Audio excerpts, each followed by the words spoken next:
Hola y bienvenidos. En este video iniciaremos la parte 2, que se denomina Diagnóstico e Intervención Nutricionales. Esta parte 2 inicia con la siguiente introducción. El tipo de asistencia nutricional que se presta a una persona o población varía en función de los resultados del proceso de evaluación, que es el primer paso del proceso de asistencia nutricional. El entorno, la cirugía, el traumatismo, la alergia alimentaria, el acceso inadecuado a alimentos seguros o suficientes, la etapa de crecimiento y desarrollo, las creencias perjudiciales, la falta de conocimientos y las cuestiones socioeconómicas pueden afectar a la capacidad de una persona o población para mantener un estado nutricional adecuado. En un individuo o población sanos, la omisión de un grupo de alimentos específico o la ingesta de alimentos con alto valor energético y pobres en nutrientes no conduce al deterioro del estado nutricional de la noche a la mañana. Es el desequilibrio prolongado del consumo lo que conduce a enfermedades crónicas. Una insuficiencia llamativa y aguda combinada con una enfermedad aguda también tienen consecuencias nutricionales indeseables. De hecho, los tipos o las cantidades inadecuados de macro o micronutrientes, líquidos o incluso actividad física pueden causar una disminución del estado de salud o de la inmunidad y una disfunción o enfermedad. El establecimiento de diagnósticos nutricionales ayuda a definir y promover una atención eficaz de acuerdo con los problemas nutricionales específicos. Esos problemas pueden encontrarse en un individuo, un grupo, como las personas que padecen diabetes o enfermedad celíaca, o incluso una comunidad, como los lugares donde el producto local se cultiva en suelos con agotamiento de minerales. El segundo paso del proceso de asistencia nutricional consiste en un análisis de los factores que afectan a la adecuación del consumo nutricional actual y al estado nutricional general. En la mayoría de los casos, las instituciones utilizan estándares de asistencia, directrices de prácticas basadas en la evidencia nacional o específicas de cada enfermedad, que describen las medidas recomendadas en el proceso de atención nutricional. Estos estándares comparativos sirven de base para evaluar la calidad de atención prestada. El tercer paso del proceso de atención nutricional es la intervención, que implica la planificación y la ejecución. Esto incluye seleccionar y realizar intervenciones que resuelvan, disminuyan o traten la causa del problema de nutrición. Por ejemplo, la educación nutricional es una intervención adecuada para la persona que tiene pocos conocimientos sobre cómo gestionar una dieta sin gluten, y esto requiere un asesoramiento que tenga en cuenta el nivel de preparación del paciente para el cambio. Puede ser útil referir al sujeto libros de cocina, servicios de salud y grupos de apoyo disponibles. También puede ser necesario manipular los componentes de la dieta, proporcionar nutrición enteral o parenteral o un asesoramiento nutricional más profundo. La coordinación de la atención entre el hospital y el hogar y la comunidad es importante para gestionar la nutrición y el tratamiento de las enfermedades crónicas durante toda la vida. El paso final del proceso de atención nutricional es específico para el seguimiento y la evaluación del paciente, ya sea individual o de la población, y se centra en los signos y en los síntomas importantes y relevantes identificados en la evaluación. Las conclusiones del seguimiento y la evaluación se convierten en la base de la reevaluación a medida que se repite el ciclo del proceso de atención nutricional, con las interacciones subsecuentes, es decir, encuentros o visitas siguientes con el paciente. Después de esta introducción a la parte 2 de este libro, iniciamos el capítulo número 9, que se denomina perspectiva general del diagnóstico y la intervención nutricionales. La asistencia nutricional es un grupo sistemático de actividades profesionales que tienen por objeto identificar las necesidades nutricionales y proporcionar asistencia para atenderlas. La asistencia nutricional puede tener lugar en diversos entornos y poblaciones, con la participación de los miembros del equipo multidisciplinario según corresponda.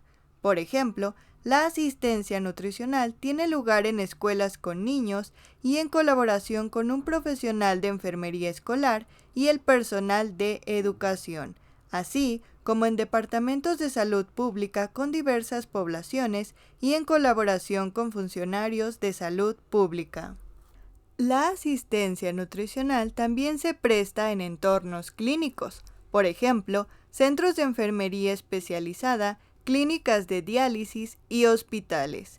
También en poblaciones con enfermedades agudas o crónicas y en colaboración con el equipo médico, por ejemplo, con profesionales de enfermería, médicos, farmacéuticos y fisioterapeutas.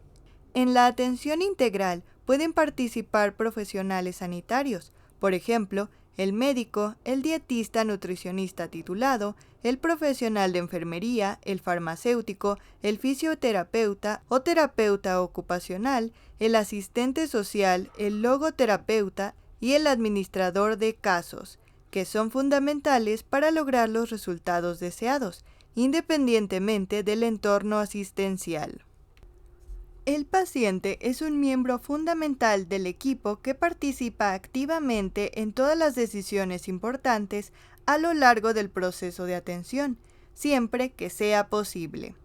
En general, el modelo del proceso de atención nutricional, que se representa gráficamente con las siglas MPAN, define el término paciente como el individuo o las poblaciones. Y esta definición abarca a todos los miembros de apoyo, como la familia, los cuidadores y las estructuras, incluidos los organismos de servicios sociales y las organizaciones religiosas. Para ser coherentes, en todo el presente capítulo se utilizará la misma definición del término paciente. La colaboración ayuda a asegurar que la atención esté coordinada y que los miembros del equipo y el paciente sean conscientes de todos los objetivos y prioridades.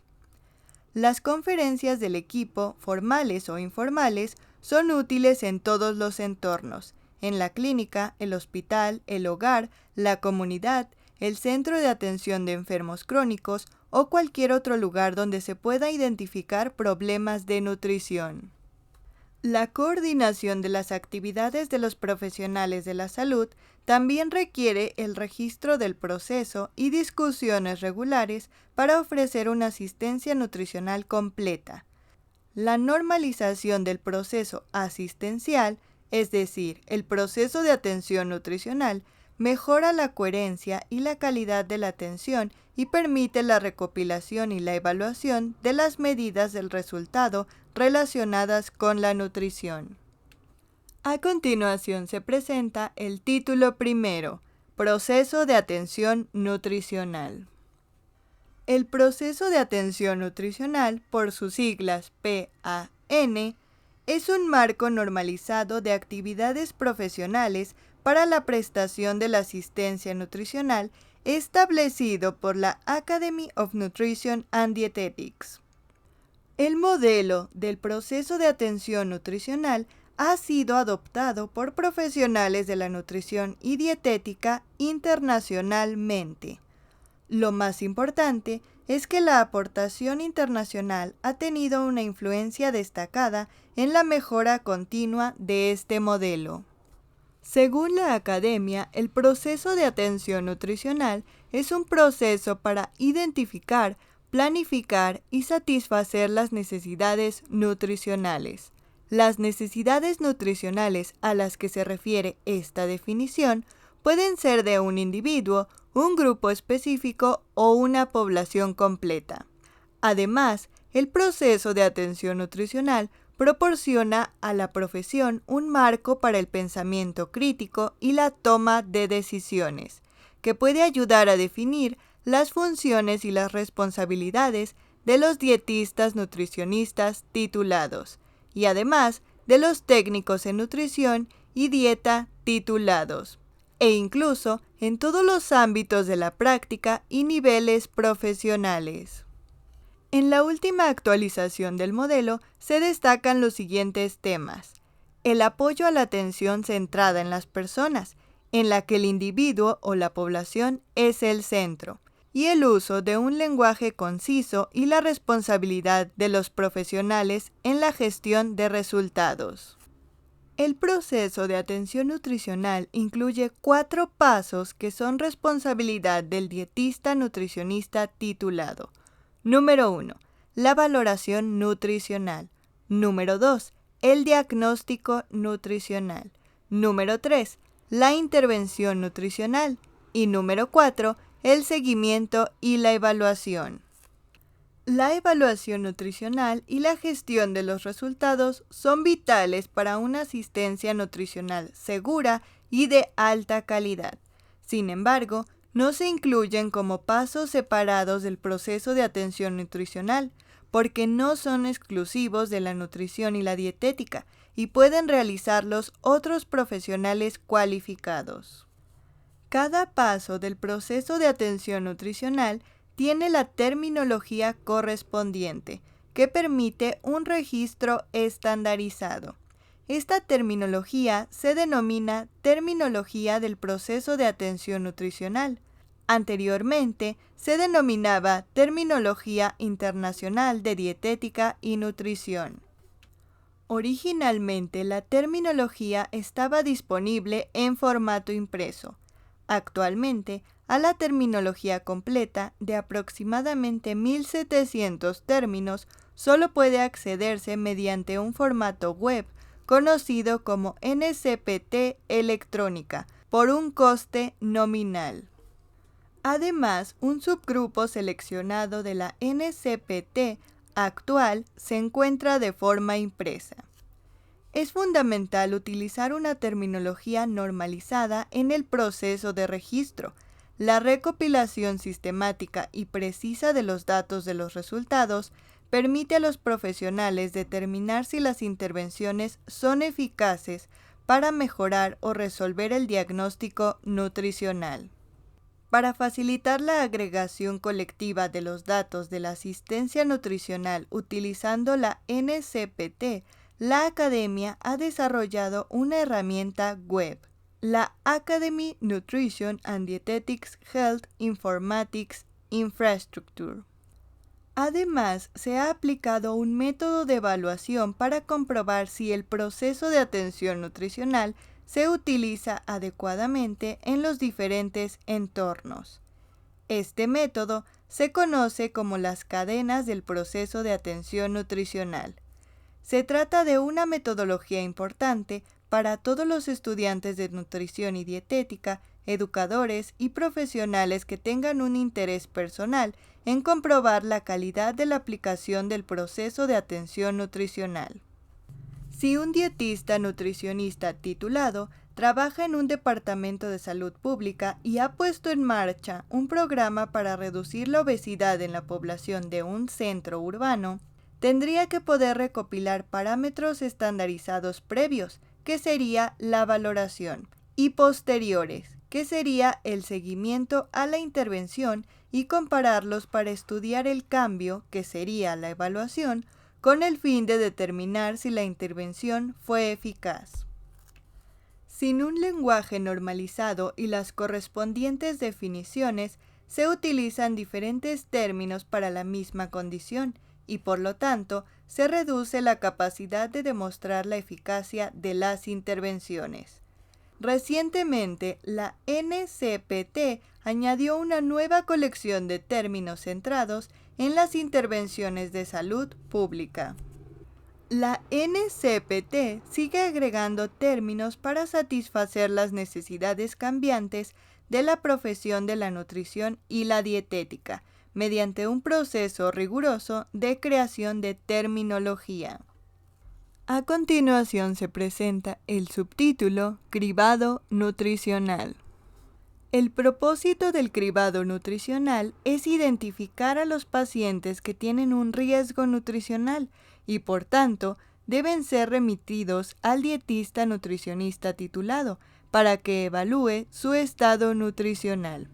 El cribado nutricional puede hacerse en todos los entornos, en hospitales, clínicas, centros de cuidados crónicos, escuelas y bancos de alimentos. Cuando estén disponibles, deben utilizarse para el cribado herramientas validadas específicas para la población. Estas herramientas puedes encontrarlas en el capítulo número 4. Los organismos reguladores, incluida The Joint Commission, incluyen el cribado nutricional en sus normas. La mayoría de las instituciones sanitarias han desarrollado un proceso de cribado en el ingreso multidisciplinario que completa el personal de enfermería durante el ingreso. A esta evaluación del ingreso puede incorporarse el cribado nutricional. Los centros que utilizan un registro de salud electrónico deben crear una remisión automática al dietista nutricionista titulado cuando se cumplen los criterios de selección. El cribado del riesgo nutricional debe ser rápido, fácil de administrar y rentable.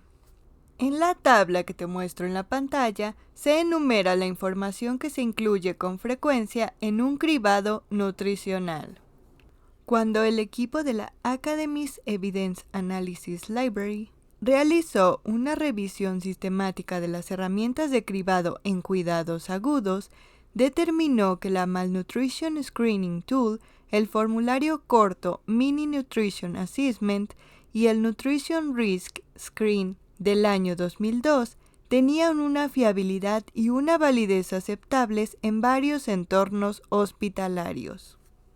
Para más información de estas herramientas de cribado nutricional, se recomienda consultar el capítulo número 4. Cuando se utilizan en un entorno hospitalario, la reevaluación debe realizarse a intervalos regulares durante el ingreso.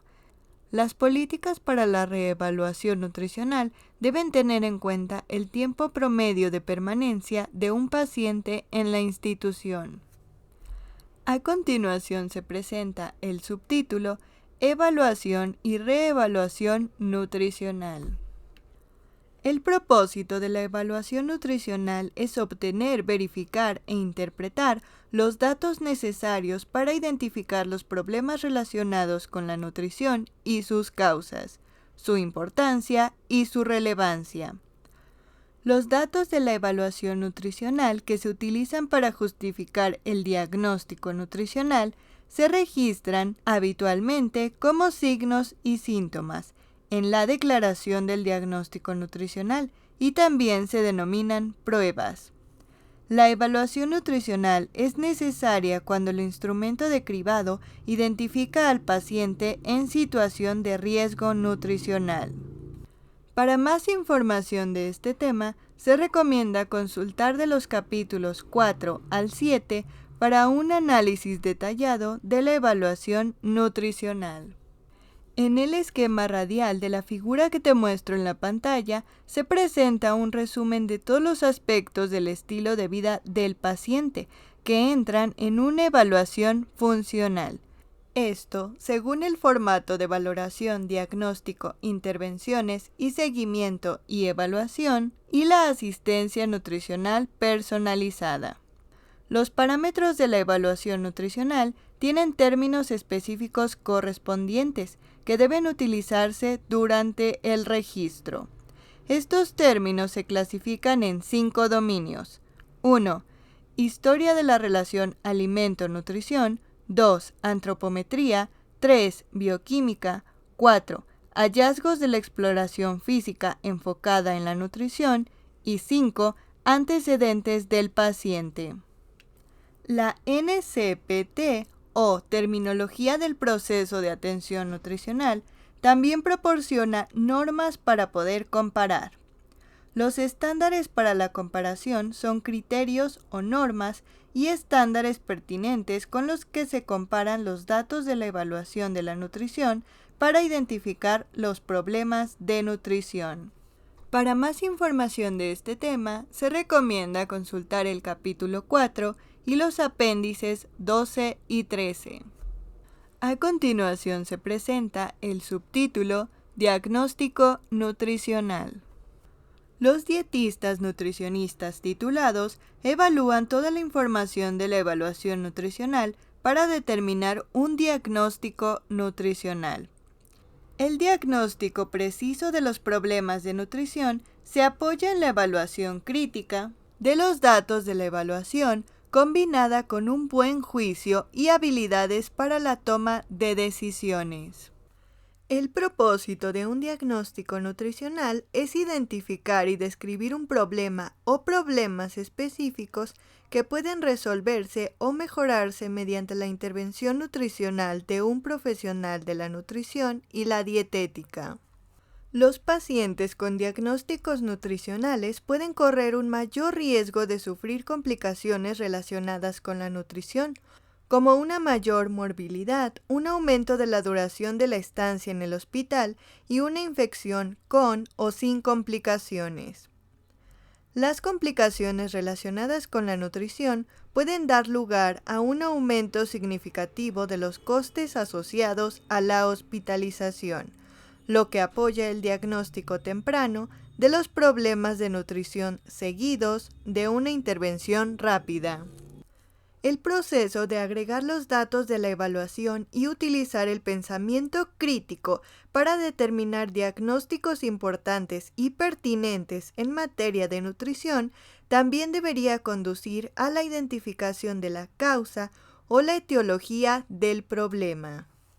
Por ejemplo, al evaluar a un paciente con una importante pérdida de peso reciente, el dietista nutricionista titulado podría describir que la persona tiene inseguridad alimentaria por falta de dinero o de asistencia alimentaria. Aunque el dietista nutricionista puede diagnosticar una pérdida de peso no intencionada y comenzar a proporcionar una dieta rica en calorías al paciente durante una estancia en el hospital. Este tratamiento no resolverá la causa fundamental del diagnóstico, que sería la falta de alimentos en el hogar. Por el contrario, al proporcionar educación nutricional al paciente mientras está en el hospital y al inscribirlo en un programa de asistencia alimentaria después de que llegue a casa, el dietista nutricionista puede evitar que el diagnóstico se repita. La identificación de la etiología no siempre es posible. Sin embargo, cuando lo es, permite una mayor comprensión de las condiciones en las que se produjo el diagnóstico y una intervención individualizada. Además, cuando no se puede cambiar la etiología, el objetivo de las intervenciones debe dirigirse a controlar o disminuir los signos y síntomas del problema de nutrición. Muchas instituciones utilizan formatos estandarizados para facilitar la comunicación de los diagnósticos nutricionales. El diagnóstico nutricional se registra usando el formato problema, etiología, signos y síntomas, que es el conocido formato PES, en una declaración simple y clara. Una regla básica de la terminología del proceso de atención nutricional es que el problema debe ser un término de diagnóstico nutricional, sin desviaciones. La aplicación correcta de esta terminología apoya el registro estandarizado y la consiguiente agregación de datos relacionados para la investigación, la presentación de informes y el análisis. Por ejemplo, habrá que registrar consumo energético inadecuado, que es un término oficial del diagnóstico nutricional de la terminología del proceso de atención nutricional, y no una variación similar, como falta de consumo calórico suficiente. Es decir, se tiene que utilizar la terminología del proceso de atención nutricional tal y como está escrita. Aunque en algunos casos hay sinónimos que se aceptan formalmente y pueden utilizarse indistintamente.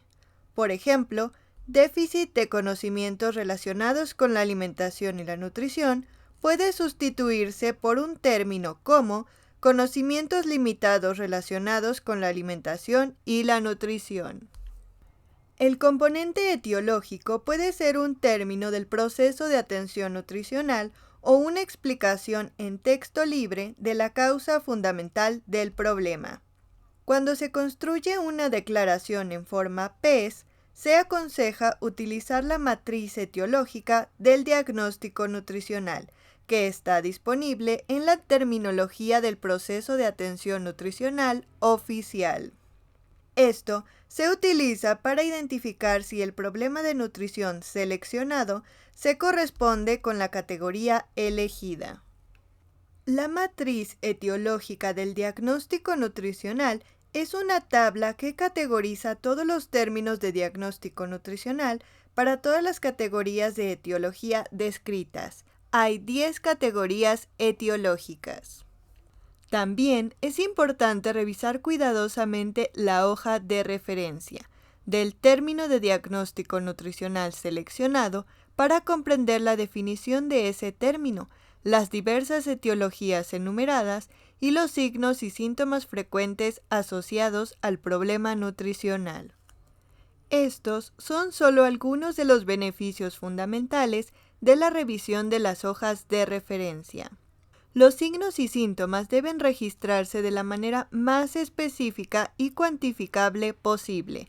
Por ejemplo, es una buena práctica escribir que un paciente ha perdido 7 kilogramos en los últimos 3 meses, en lugar de escribir solo pérdida de peso reciente. Los métodos utilizados para registrar la asistencia nutricional en el registro de salud se determinan en cada institución. Los dietistas nutricionistas titulados de la práctica privada también deben elaborar un método sistemático para registrar la atención prestada. Los signos y los síntomas listados en la declaración PES deben ser datos ya registrados en el paso de la evaluación. Los datos de la evaluación que se seleccionan como signos y síntomas y que justifican o apoyan el problema de nutrición constituyen el componente probatorio, cuando se evalúa la integridad de la aplicación del proceso de atención nutricional. A continuación se presenta el subtítulo Intervención nutricional. Las intervenciones nutricionales son las medidas adoptadas para tratar los problemas nutricionales resolviendo la etiología y/o reduciendo o tratando los signos y síntomas relacionados.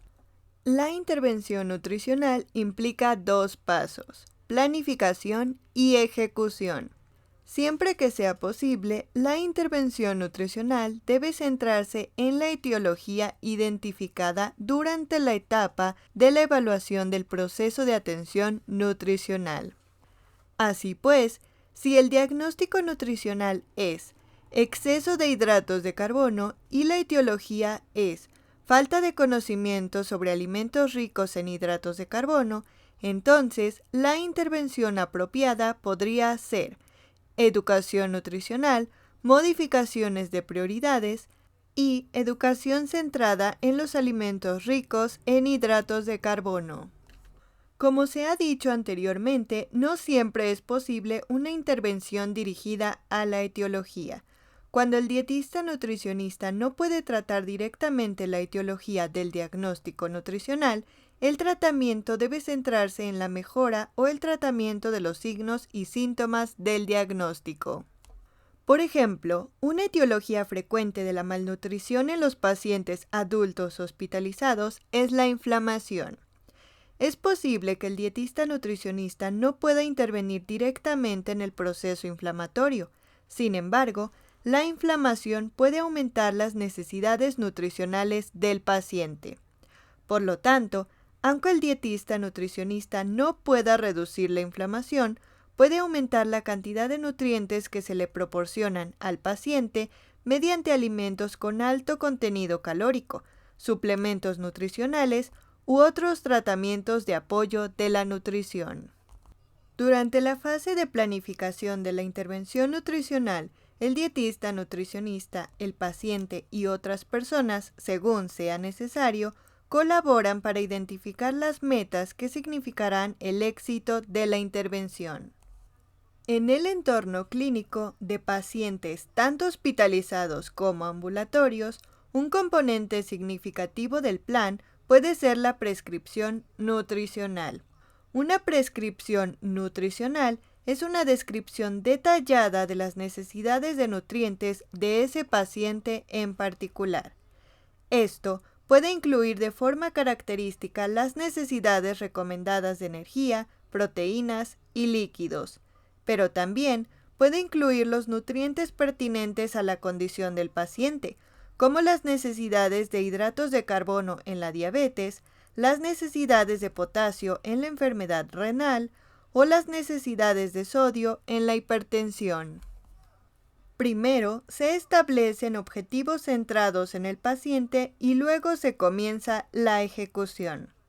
Las intervenciones pueden incluir tratamientos a base de alimentación y nutrición, educación en nutrición, asesoramiento o coordinación de la atención, como la remisión a recursos económicos o alimentarios. Debido a que el proceso de asistencia es continuo, el plan inicial puede cambiar a medida que la condición del paciente cambia, a medida que se identifican nuevas necesidades o si las intervenciones resultan infructuosas. Las intervenciones deben ser específicas. Son el qué, dónde, cuándo y cómo de la atención del paciente. Por ejemplo, en un paciente con un consumo inadecuado de alimentos o bebidas por vía oral, un objetivo puede ser aumentar el tamaño de las porciones en 2 comidas al día. Esto podría llevarse a cabo mediante la provisión de porciones que sean inicialmente un 5% más grandes, con un aumento gradual de hasta un 25%. Las intervenciones deben comunicarse al equipo de asistencia sanitaria y discutirse con el paciente para asegurar la comprensión de la intervención y su justificación, esto siempre que sea posible. La comunicación minuciosa por parte del dietista nutricionista aumenta la probabilidad de adhesión a la intervención. La terminología de la intervención nutricional está organizada en 5 categorías o dominios dentro de la terminología del proceso de atención nutricional. Número 1. Administración de alimentos y o nutrientes. Número 2. Educación nutricional. Número 3. Asesoramiento nutricional. Número 4. Coordinación de la asistencia nutricional por parte de un profesional. Y número 5. Acción nutricional poblacional.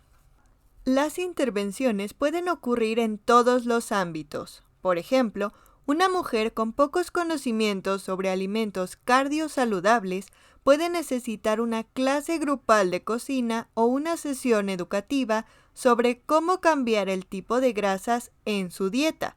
Esto es educación nutricional. Un dietista nutricionista que trabaja en una clínica materno-infantil puede aconsejar a una mujer embarazada sobre cómo iniciar la lactancia materna como intervención. A esto se le puede denominar asesoramiento nutricional. Un dietista nutricionista clínico puede escribir órdenes para el inicio y la progresión de la alimentación enteral de un niño con fibrosis quística. El dietista nutricionista puede comunicar al asistente social las necesidades nutricionales de un paciente después de ser dado de alta para garantizar que el paciente siga mejorando. A esto se le denomina coordinación de la asistencia nutricional.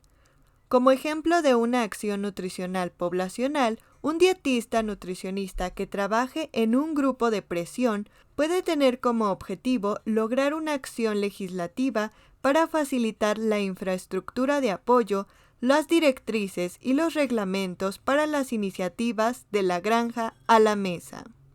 Todos estos son tipos de intervenciones que los dietistas nutricionistas titulados pueden planificar y ejecutar.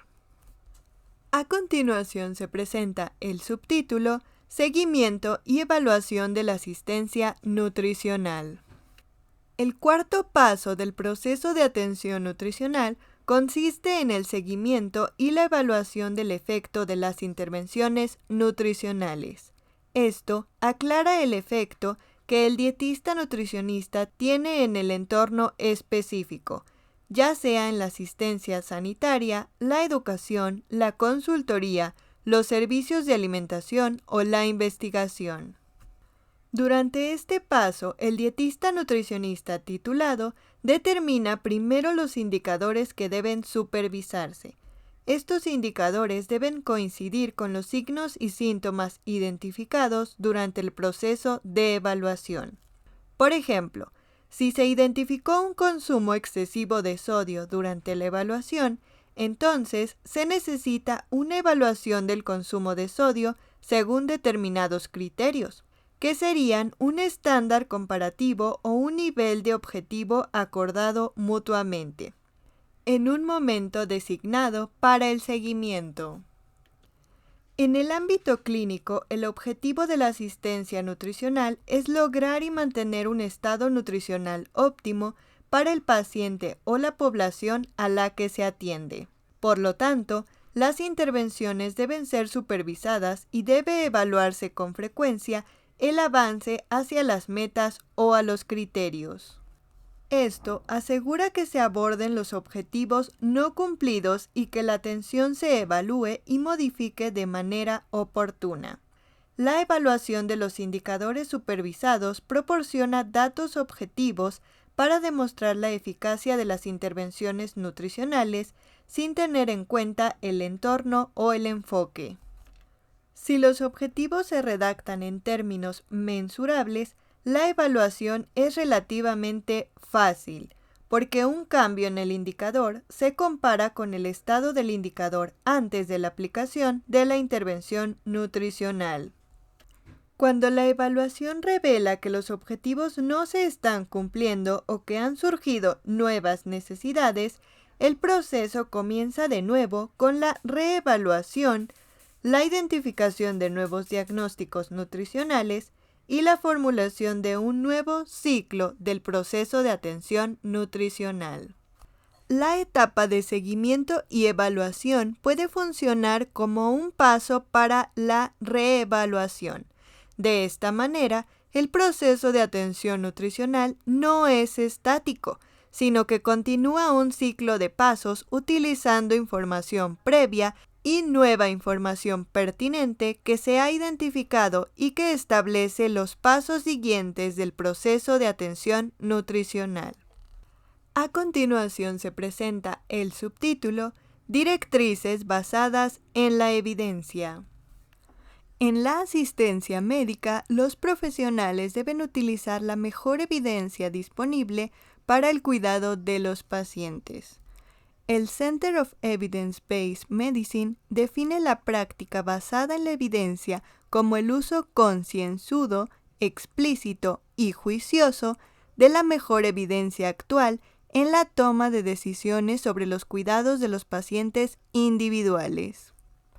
La mejor evidencia comprende ensayos controlados prospectivos y con asignación aleatoria, adecuadamente diseñados y ejecutados, revisiones sistemáticas de la bibliografía médica y metaanálisis para apoyar las decisiones tomadas en la práctica.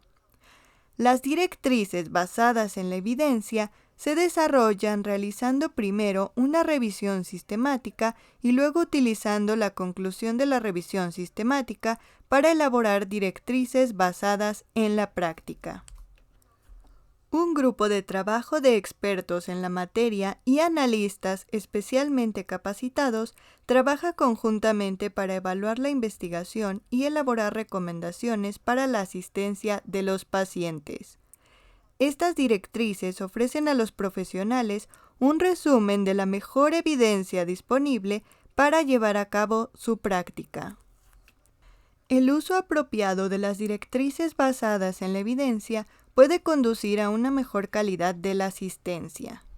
Los dietistas nutricionistas deben evaluar las directrices basadas en evidencia y determinar si una pauta es apropiada en una situación dada para un paciente determinado. Muchas organizaciones de profesionales de la salud y especialistas de la práctica han desarrollado directrices basadas en la evidencia. Debido a las posibles diferencias significativas en la calidad y en la aplicabilidad, los dietistas nutricionistas deben poder evaluar estas pautas.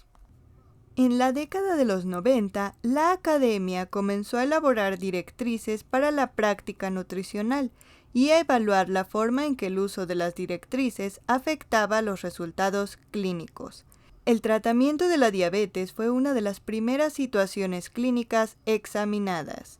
Estas directrices de la práctica de la nutrición basada en la evidencia son recomendaciones específicas para la enfermedad y la condición con sus correspondientes conjuntos de herramientas. Las directrices de la práctica de la nutrición basadas en la evidencia incluyen recomendaciones importantes, información de antecedentes y una lista de referencias.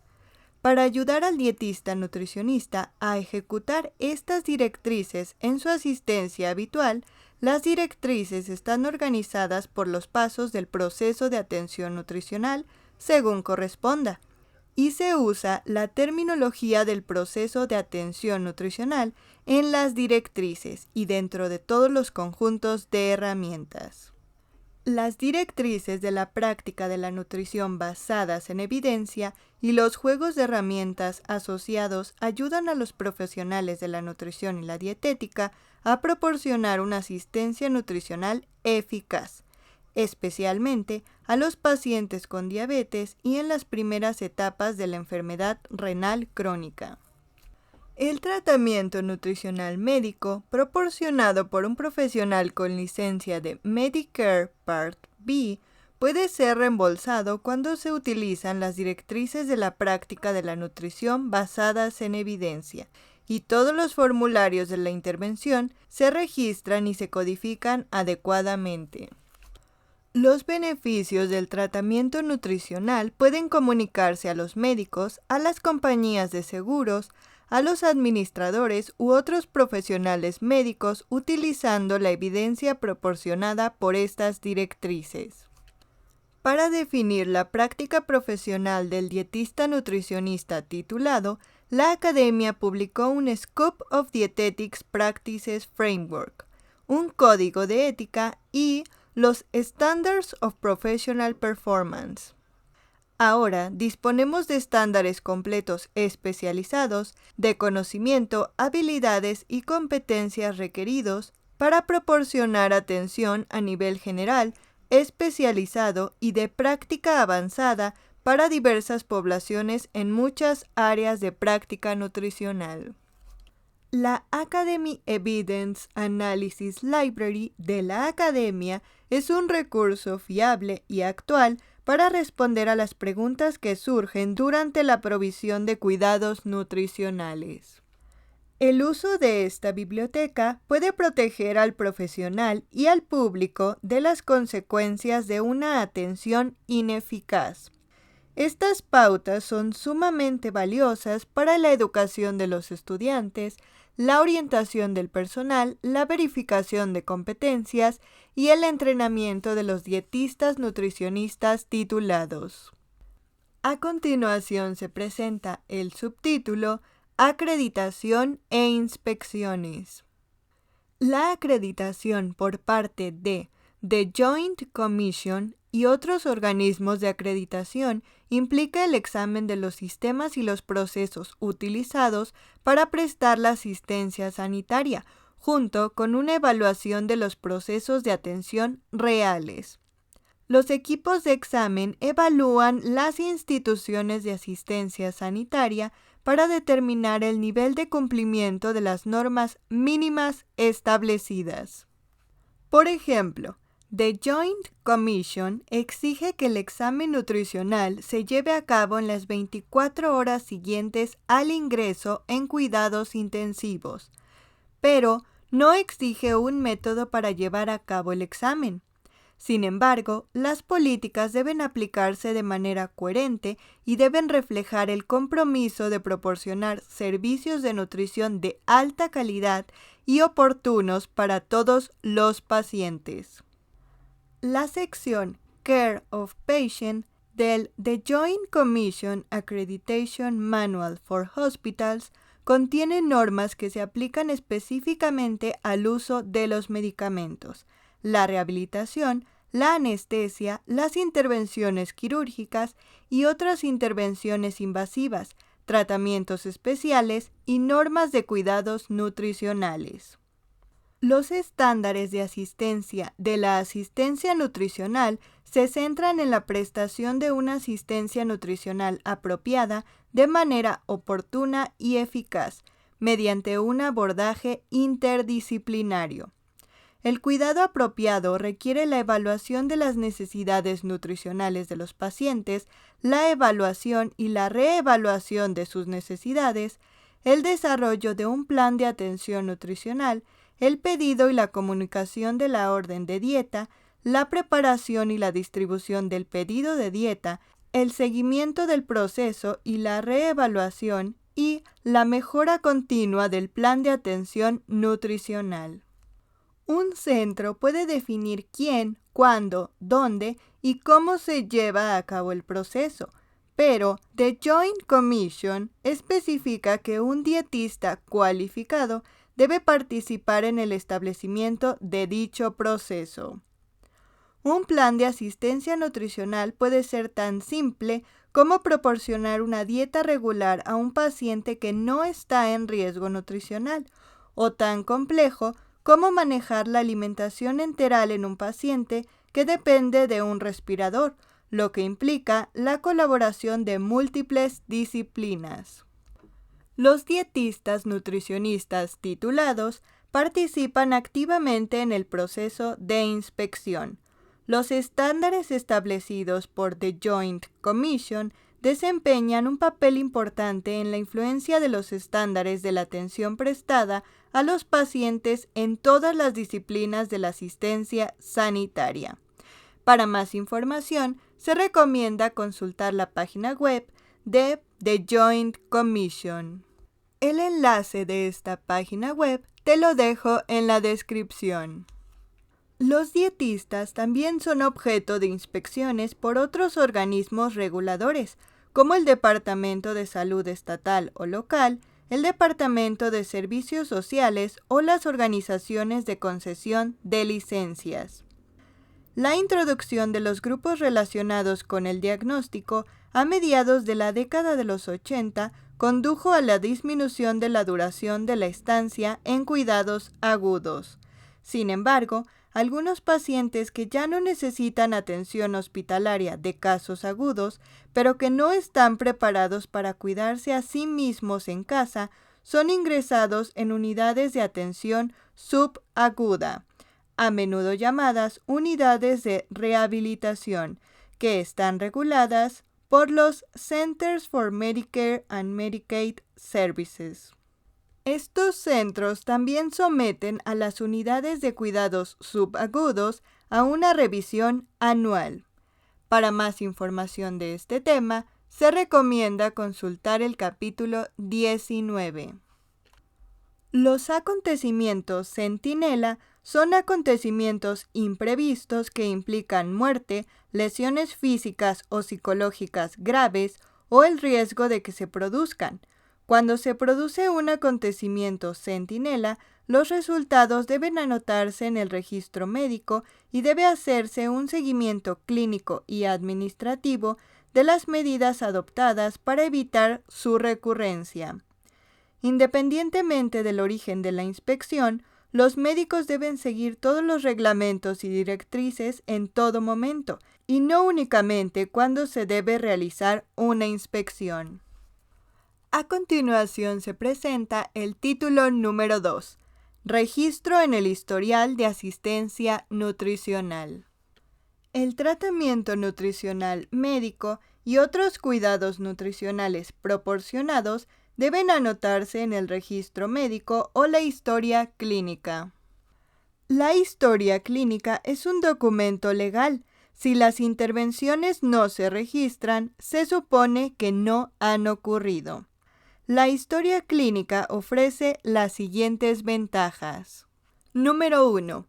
Asegura que la asistencia nutricional será relevante, completa y eficaz al proporcionar un registro que identifica los problemas y establece criterios para evaluar la atención. Y número 2. Permite que todo el equipo de asistencia sanitaria comprenda la justificación de la asistencia nutricional, los medios por los que se prestará y el papel que debe desempeñar cada miembro del equipo para forzar el plan y asegurar su éxito. La historia clínica sirve como herramienta de comunicación entre los miembros del equipo de asistencia sanitaria. La mayoría de los centros de asistencia sanitaria están utilizando o están en proceso de aplicar registros sanitarios electrónicos para registrar la atención al paciente, almacenar y gestionar los resultados del laboratorio y de las pruebas, comunicarse con otras entidades y mantener la información relacionada con la salud de un sujeto. Durante la transición de los registros sanitarios electrónicos, aquellos que usan el registro en papel mantienen tablas de papel que suelen incluir secciones para órdenes médicas, historial médico y exploraciones físicas, resultados de pruebas de laboratorio y consultas y notas de progreso.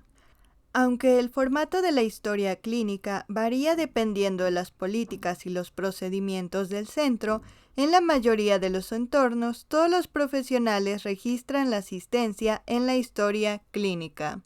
El dietista nutricionista titulado debe asegurarse de que todos los aspectos de la asistencia nutricional se resuman sucintamente en la historia clínica. La terminología del proceso de atención nutricional desarrollada por la academia se utiliza para registrar el proceso de atención nutricional en varios países del mundo, entre ellos Australia, Canadá, China, Dinamarca, Suecia, Nueva Zelanda, Noruega y Taiwán. A continuación se presenta el subtítulo Registro en la historia clínica. Los registros médicos orientados al problema se utilizan en muchas instituciones. Estos registros médicos orientados al problema se organizan de acuerdo con los problemas principales del paciente. Las entradas en el registro médico se pueden hacer en muchos estilos. Una forma frecuente es el formato de anotación de datos subjetivos, objetivos, análisis y plan, mejor conocido como formato SOAP.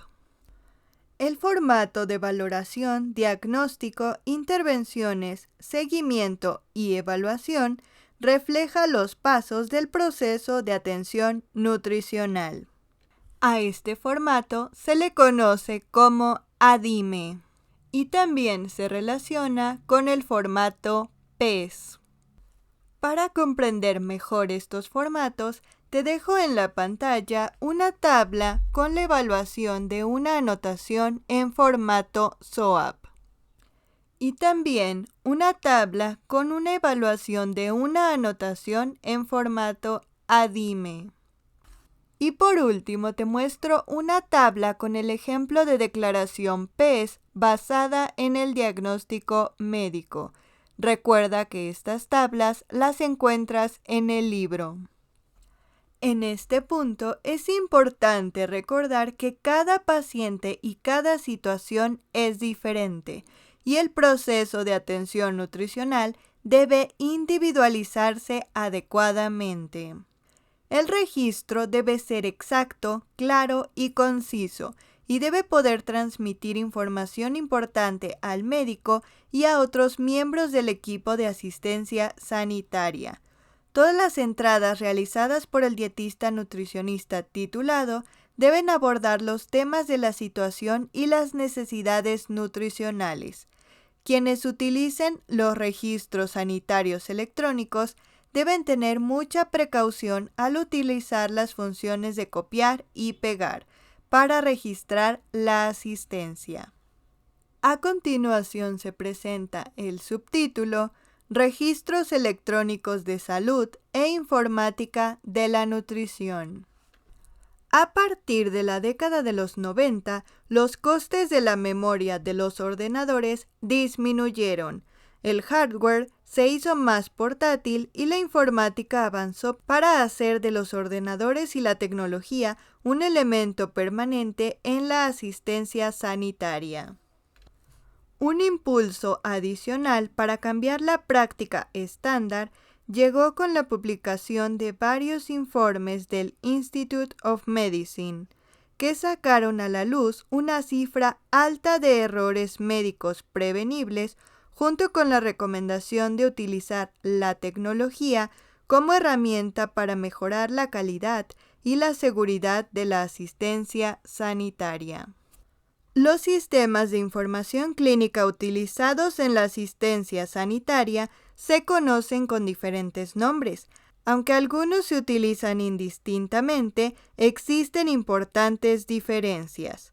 Por ejemplo, entre los sistemas Historia Clínica Electrónica, Registro de Salud Electrónico y Registro de Salud Personal. Un registro de salud electrónico describe sistemas de información que contienen toda la información sanitaria de un individuo a lo largo del tiempo, independientemente del entorno asistencial. Por otro lado, una historia clínica electrónica es un sistema de información clínica utilizado por una organización de asistencia sanitaria para registrar la asistencia del paciente durante un episodio de atención o ingreso. Estos dos sistemas son mantenidos por profesionales u organizaciones asistenciales médicas. En cambio, el registro de salud personal es un sistema utilizado por los individuos para mantener la información de salud. Este puede estar en la web o en papel, o estar integrado en la historia clínica electrónica de un centro. La información del registro de salud personal es controlada por la persona, no por el profesional u organización de asistencia sanitaria. Los registros de salud electrónicos incluyen toda la información que habitualmente se encuentra en un sistema de registro en papel, junto con herramientas como el apoyo a las decisiones clínicas, registros electrónicos de medicamentos, ingreso de pedidos de proveedores computarizados y sistemas de alerta que apoyan a los médicos en la toma de decisiones relacionadas con la asistencia del paciente. Las regulaciones gubernamentales actuales incluyen requerimientos para implementar y usar significativamente los registros sanitarios electrónicos, que incluyen introducir, almacenar, recuperar y manejar información relacionada con el cuidado del paciente. Los dietistas deben disponer por lo menos de una comprensión básica de la tecnología y el manejo de la información de la salud para asegurar una transición sin problemas del papel a los registros sanitarios electrónicos y para utilizar eficazmente las poderosas herramientas que proporciona un registro sanitario electrónico bien diseñado. Estas transiciones incluyen el desarrollo de pantallas de nutrición para el ingreso de pacientes, el registro, el intercambio de información, las herramientas de apoyo a las decisiones y los protocolos de entrada de pedidos. Las capacidades de adaptación al paciente varían dependiendo de los contratos de los proveedores y los requisitos de las instituciones.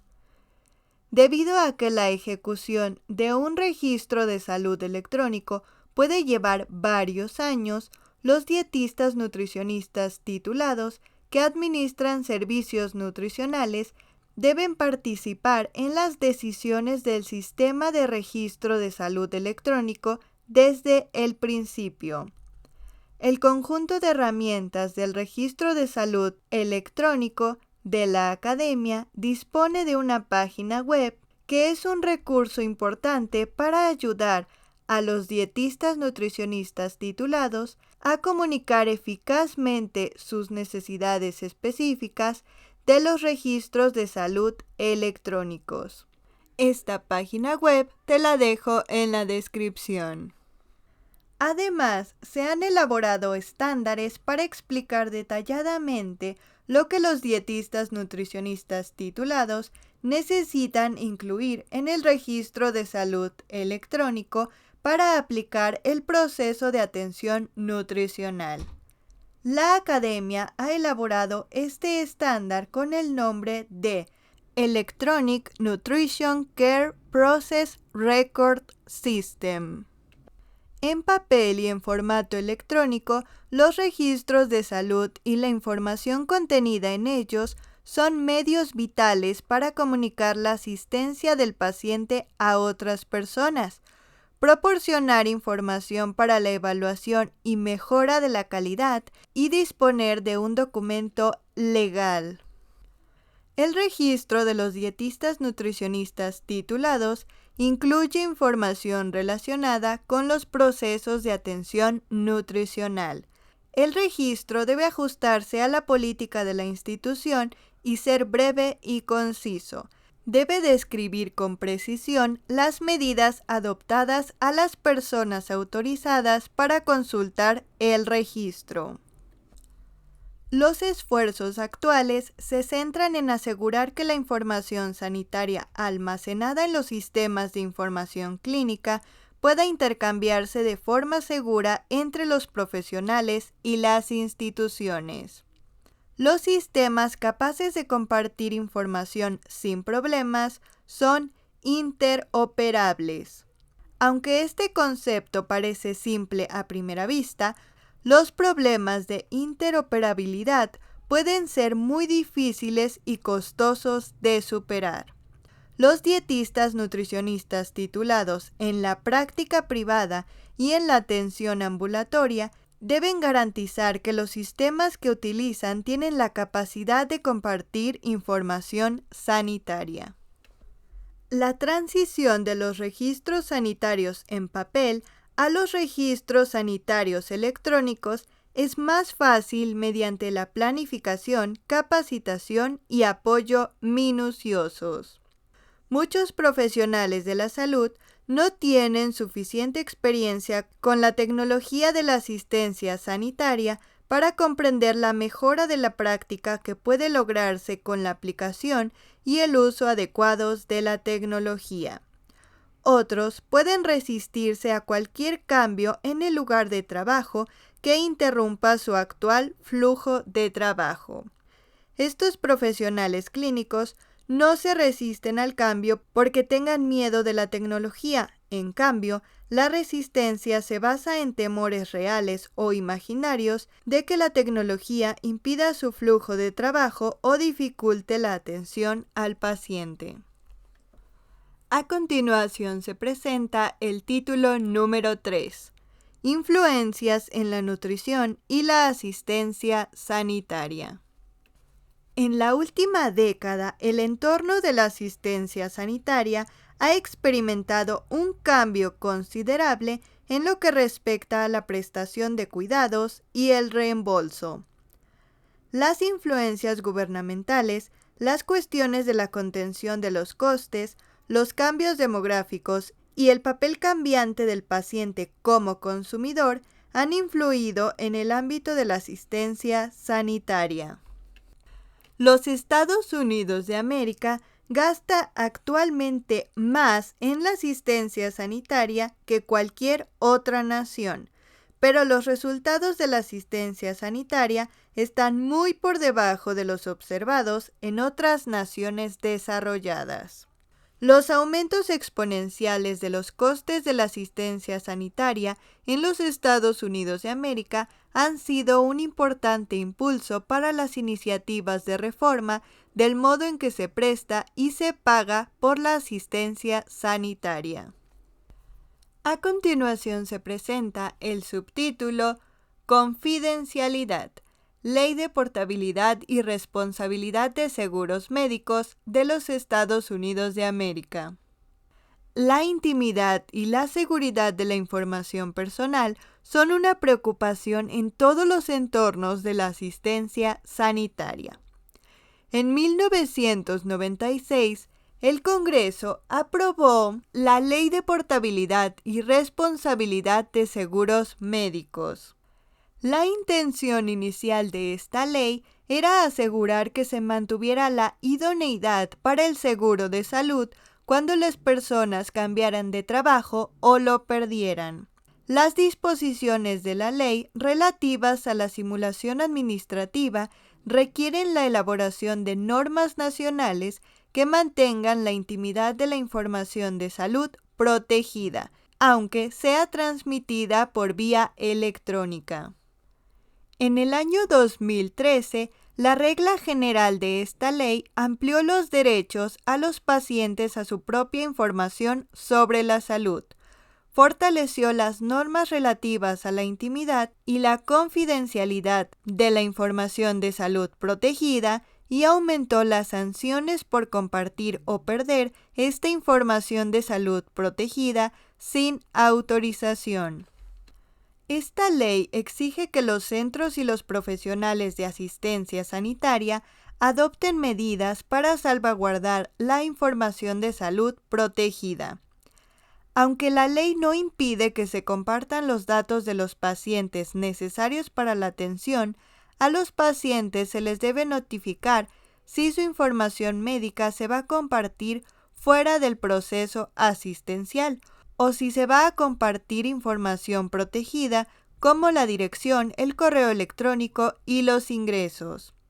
Las violaciones de las normas de esta ley han dado lugar a grandes multas, a la pérdida de empleos y a juicios penales.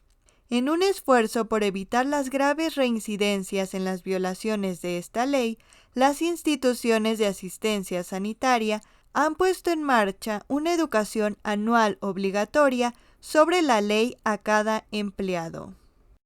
A continuación se presenta el subtítulo Sistemas de pago. Una de las mayores influencias en la prestación de servicios de asistencia sanitaria en la última década ha sido la modificación de los métodos de pago de la asistencia sanitaria.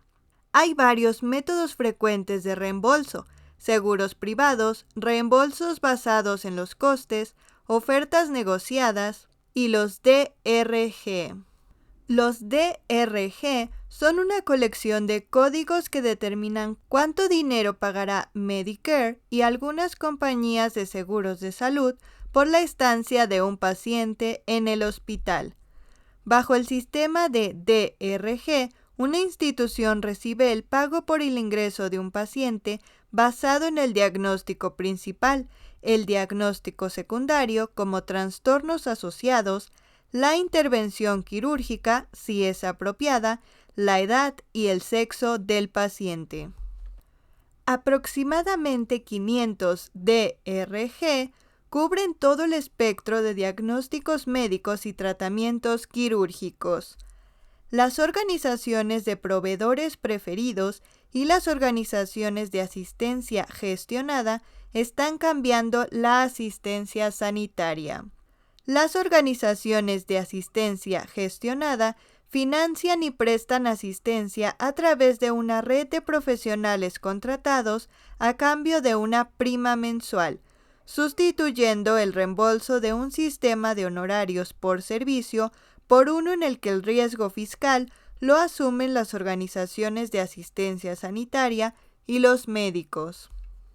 La Ley de Protección del Paciente y Atención Asequible fue firmada por el presidente Obama el 23 de marzo del 2010. Esta ley es el cambio más significativo en el sistema de salud de los Estados Unidos de América desde la aprobación en 1965 de la legislación que creó Medicare y Medicaid.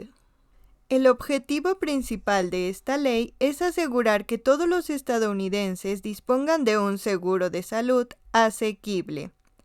Además, Esta ley utiliza varios métodos para mejorar el acceso a los seguros de salud, como los subsidios, los intercambios de seguros estatales y la garantía de cobertura para enfermedades preexistentes. A continuación se presenta el subtítulo Gestión de la calidad. Para contener los costes de la asistencia sanitaria y al mismo tiempo proporcionar una asistencia eficiente y eficaz de alta calidad, se utilizan directrices de práctica o estándares de asistencia. Estos conjuntos de recomendaciones sirven de guía para definir la atención apropiada a un paciente con un diagnóstico o problema médico específico. Ayudan a asegurar la consistencia y la calidad para los profesionales sanitarios y los pacientes en un sistema de asistencia sanitaria y, como tal, son específicos para una institución u organización de asistencia sanitaria.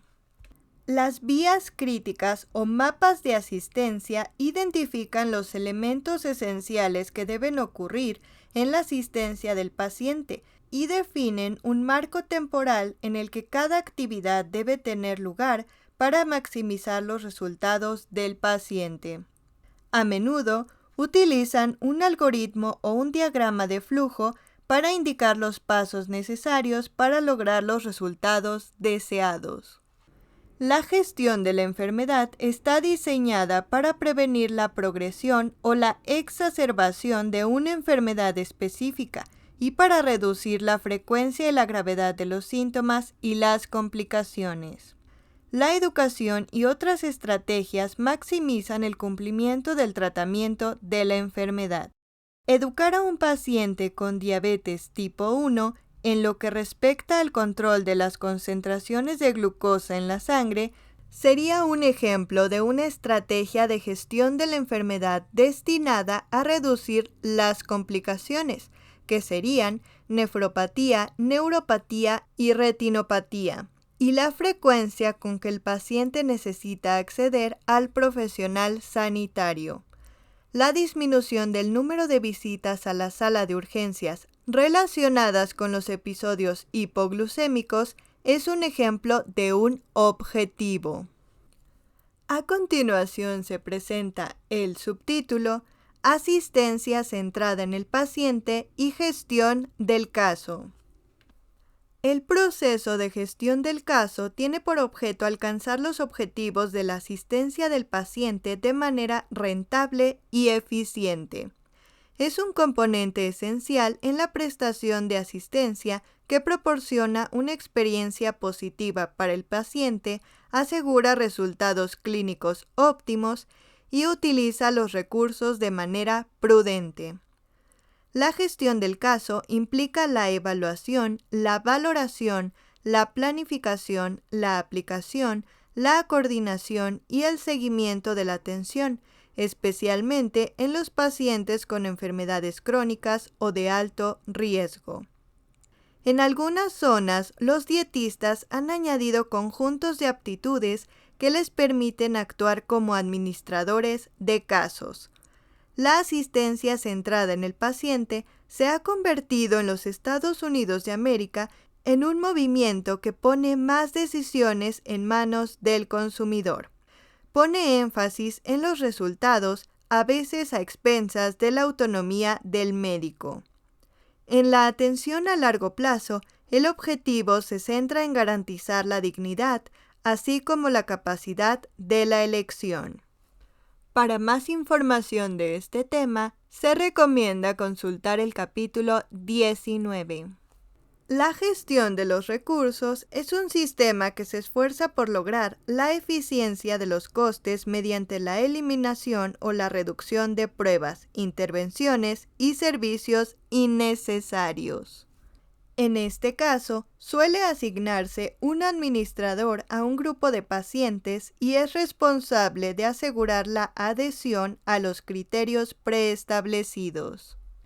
El hogar médico centrado en el paciente es un nuevo desarrollo que se centra en la relación entre el paciente y el médico personal, el médico personal asume la responsabilidad de coordinar la asistencia médica del paciente y coordina y se comunica con otros profesionales cuando es necesario. El paciente o el médico personal pueden recurrir a otros profesionales, como profesionales de enfermería, dietistas, nutricionistas, educadores de la salud y profesionales de la salud relacionados para obtener servicios de prevención y tratamiento. Cuando se necesita atención especializada, el médico personal se encarga de asegurar que la atención sea perfecta y que las transiciones entre los lugares de atención se realicen sin problemas. El dietista nutricionista titulado debe considerarse parte del plan de tratamiento médico domiciliario. Independientemente del modelo, el centro debe manejar la atención al paciente con prudencia. La evaluación nutricional puede ser importante para identificar a los pacientes que están en riesgo nutricional.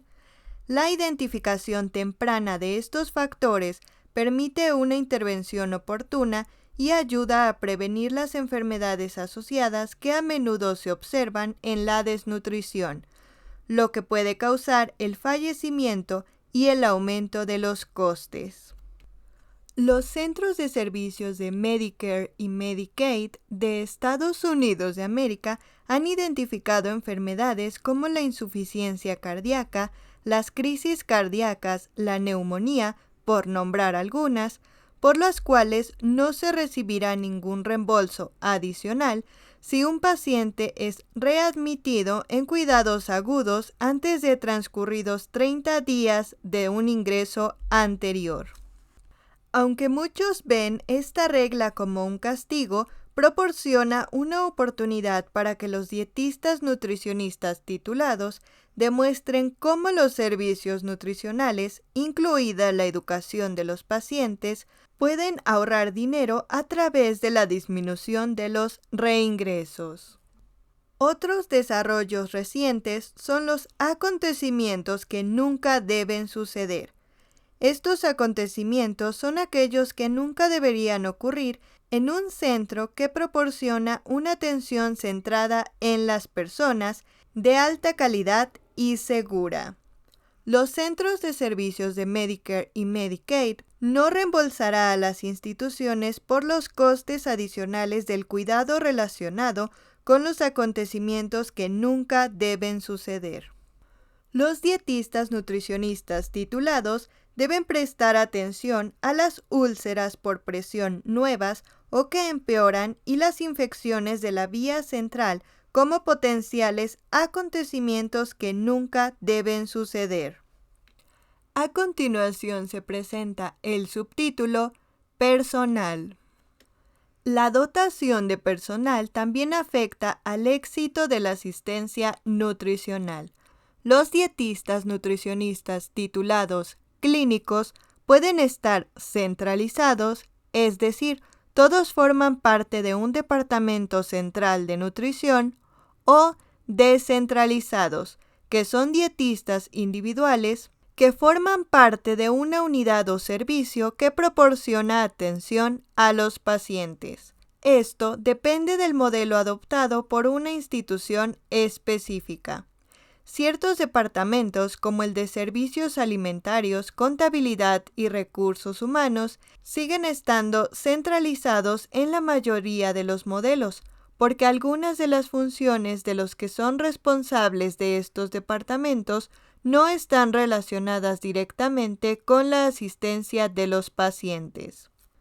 Los dietistas deben participar en la planificación de cualquier rediseño de la atención al paciente. Los métodos del Registered Dietitian Staffing and Productivity Benchmarking Study son un recurso importante para establecer cómo se podría aplicar un modelo de dotación de personal para determinar las necesidades de personal de dietistas nutricionistas titulados.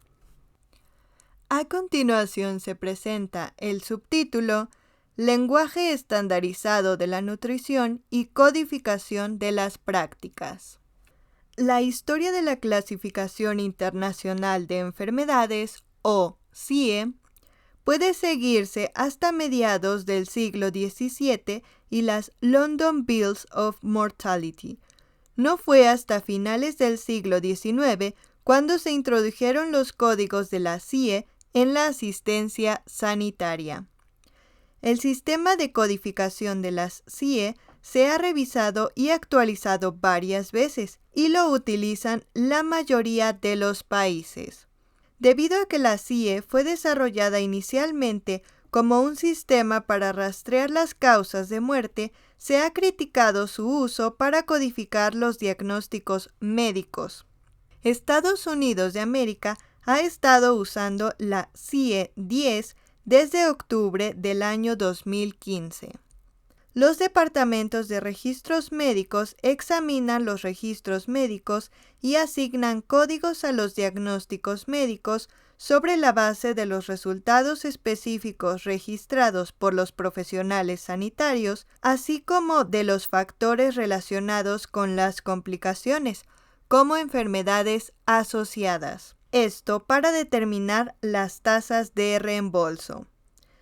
Es frecuente que los trastornos pulmonares, digestivos, endocrinos, mentales y el cáncer lleven a la malnutrición como factor asociado. Por lo tanto, la asistencia nutricional coordinada y la codificación de la malnutrición son elementos importantes en los servicios que se presten a los pacientes. En un estudio realizado en el año 2014, se comprobó que es más probable que los dietistas nutricionistas titulados que trabajan por cuenta propia les reembolsen pagadores privados o comerciales, y que los dietistas nutricionistas titulados que trabajan en entornos clínicos es más probable que les reembolse Medicare. Los dietistas nutricionistas titulados deben conocer y ser responsables del aspecto comercial y clínico de sus prácticas nutricionales. En la práctica privada son esenciales el uso de códigos correctos y el seguimiento de las políticas y procedimientos de procesamiento de reclamaciones de los pagadores. Por ejemplo, un NPI es un número de 10 dígitos que se exige en las reclamaciones. Para solicitar un NPI, los dietistas nutricionistas pueden completar la solicitud online en la página web de Identificación Nacional para Proveedores. A continuación se presenta el título número 4, Intervenciones nutricionales. El dietista nutricionista titulado es responsable de la prestación de servicios de alimentación y nutrición que sean fiables y muy individualizados. Los dietistas nutricionistas titulados son responsables de utilizar prácticas basadas en la evidencia científica que no se vean comprometidas por las fuerzas del mercado. La evaluación de las dietas generales y modificadas requiere un conocimiento profundo del contenido de nutrientes de los alimentos. Es esencial, en particular, conocer los alimentos con gran densidad de nutrientes que contribuyan a la idoneidad de la dieta y poder recomendar la forma en que se pueden enriquecer los alimentos para aumentar su valor nutritivo. También es esencial conocer los alimentos ricos en proteínas necesarios para la cicatrización. Como se indica en los últimos capítulos centrados en las enfermedades, se necesita equilibrio y un juicio profesional. Por ejemplo, a veces una persona con necesidades de cicatrización también tiene una disfunción renal, por lo que es más complejo determinar la cantidad y el tipo de proteína recomendada. A continuación se presenta el subtítulo Intervenciones, Administración de Alimentos y Nutrientes. La prescripción nutricional redactada por el dietista nutricionista titulado designa el tipo, la cantidad y la frecuencia de la nutrición basados en el proceso morboso del sujeto y los objetivos terapéuticos. La prescripción puede especificar un nivel calórico u otra restricción que debe aplicarse. También puede limitar o aumentar varios componentes de la dieta, como los hidratos de carbono, las proteínas, las grasas, el alcohol, la fibra, el agua, las vitaminas o los minerales específicos, las sustancias bioactivas como los fitonutrientes o los probióticos. Los dietistas nutricionistas titulados escriben la prescripción nutricional después de diagnosticar los problemas de nutrición. Los centros de servicios de Medicare y Medicaid de los Estados Unidos de América emitieron una norma en el año 2014 que permite a los dietistas nutricionistas titulados empleados en los hospitales introducir las órdenes de dieta de forma independiente en el registro de salud de un paciente, sin requerir el seguimiento o aprobación de un médico u otro profesional.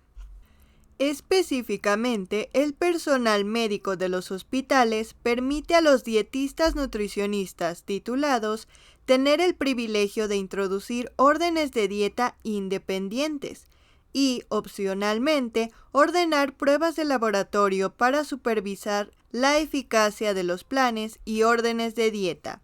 Esto está sujeto a las leyes estatales que rigen la concesión de licencias y el alcance de la práctica. El proceso de obtención de los privilegios de ordenamiento requiere que el personal médico o la junta de examen evalúen las calificaciones de cada profesional y que éste demuestre su competencia para realizar estas tareas. La información reciente muestra que el hecho de proporcionar privilegios de escritura de órdenes relacionados con la nutrición a los dietistas nutricionistas titulados mejora la calidad de la atención al paciente, mejora los resultados relacionados y controla los costes asociados a la asistencia proporcionada. En los estados en los que las leyes de la licencia u otras regulaciones impiden que los dietistas nutricionistas titulados ordenen dietas directamente, la prescripción nutricional debe transmitirse al profesional sanitario responsable y autorizado, por ejemplo, médicos, asistentes médicos y profesionales de enfermería de práctica avanzada, para la aprobación y la introducción de los pedidos apropiados de dieta oral, suplementos nutricionales orales y nutrición enteral o parenteral. La capacidad de introducir pedidos no exime al dietista nutricionista titulado de la necesidad de comunicarse y coordinar la atención con el profesional sanitario, que es, en última instancia, responsable de todos los aspectos de la asistencia del paciente. Las dietas terapéuticas o modificadas se basan en una dieta general y adecuada que se ha modificado para satisfacer las necesidades individuales como la capacidad digestiva y de absorción, el alivio o la detención de un proceso morboso y los factores psicosociales. En general, la dieta terapéutica debe variar lo menos posible de la dieta normal del sujeto. Deben reconocerse las pautas personales de alimentación y las preferencias alimentarias, junto con las condiciones socioeconómicas, las prácticas religiosas y todo factor ambiental que influya en el consumo de alimentos, por ejemplo, el lugar donde se consume y quién prepara las comidas. Una dieta nutritiva y adecuada puede planificarse de muchas maneras. Uno de los fundamentos de esta dieta es el sistema de orientación alimentaria Choose My Plate, descrito en el libro en el capítulo 10. Se trata de un plan básico. Se incluyen alimentos adicionales o más de los alimentos enumerados para proporcionar energía adicional y aumentar el consumo de los nutrientes necesarios para el sujeto. También se utilizan las Dietary Guidelines for Americans en la planificación de las comidas y para promover el bienestar. Las ingestas dietéticas de referencia y las asignaciones dietéticas recomendadas de nutrientes específicos se formulan para personas sanas, pero también se utilizan como base para evaluar la idoneidad de las dietas terapéuticas.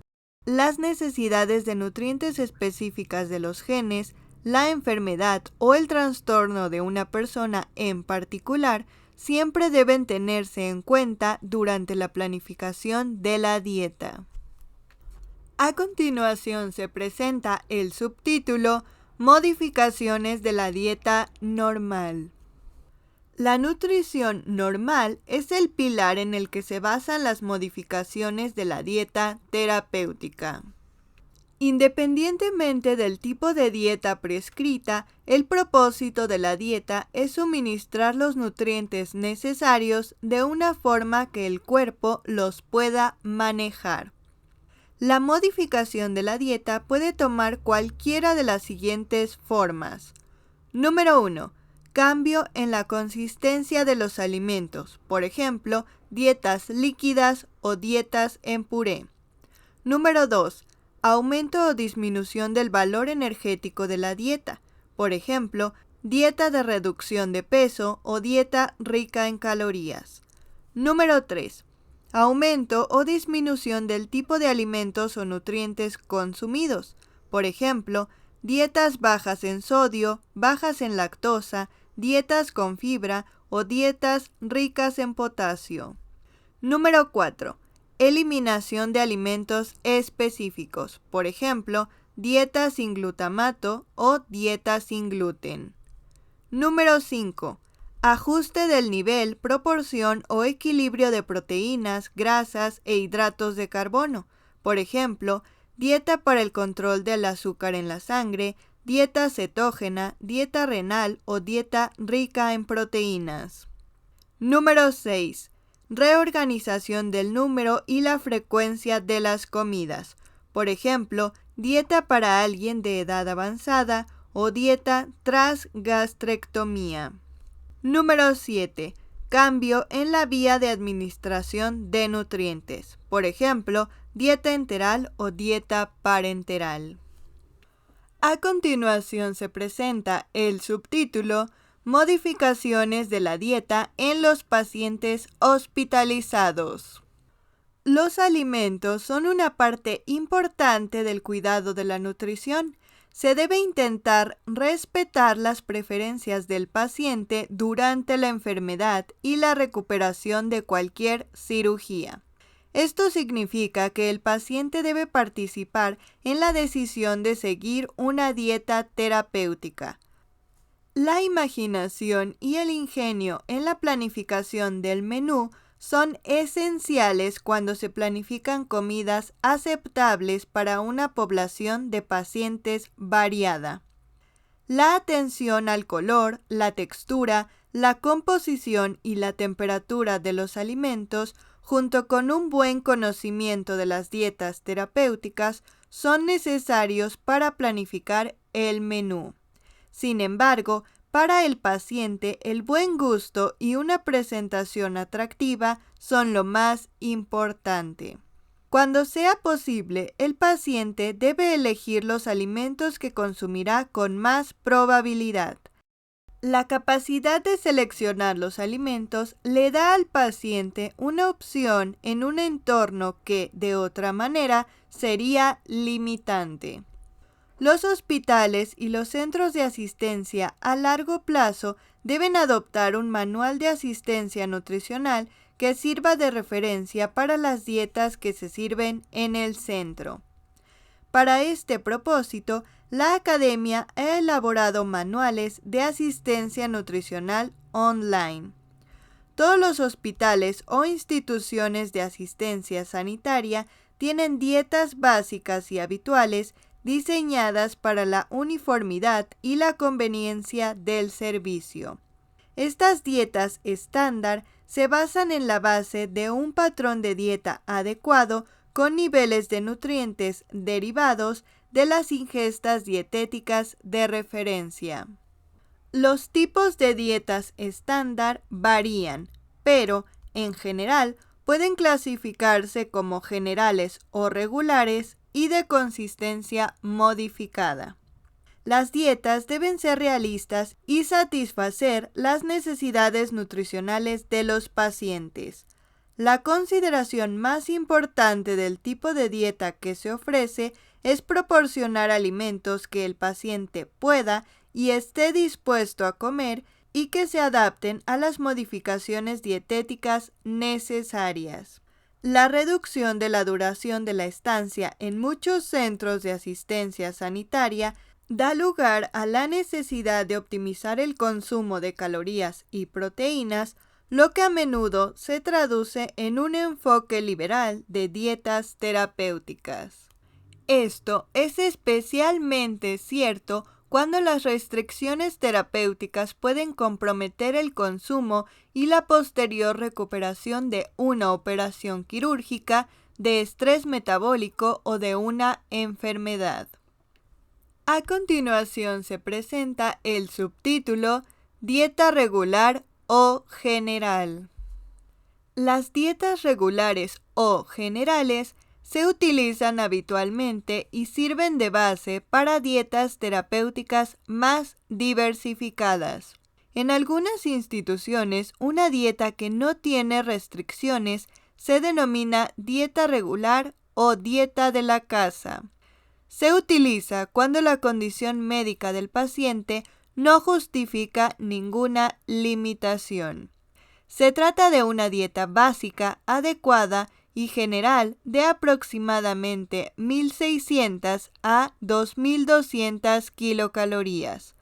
Suele contener de 60 a 80 gramos de proteínas, de 80 a 100 gramos de grasas y de 180 a 300 gramos de hidratos de carbono.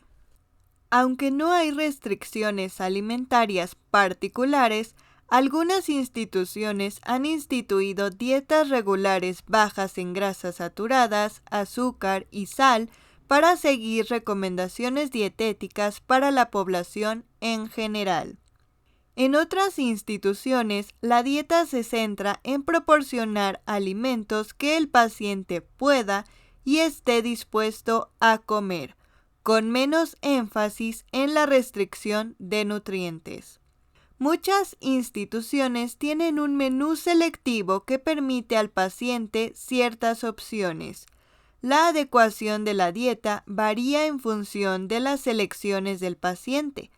Entre las novedades más recientes del servicio de alimentos para la asistencia sanitaria figura el uso de un servicio de habitaciones, similar al modelo de servicio de habitaciones de un hotel, donde los pacientes tienen plena libertad para elegir qué y cuándo comerán. A continuación se presenta el subtítulo Modificaciones de la consistencia.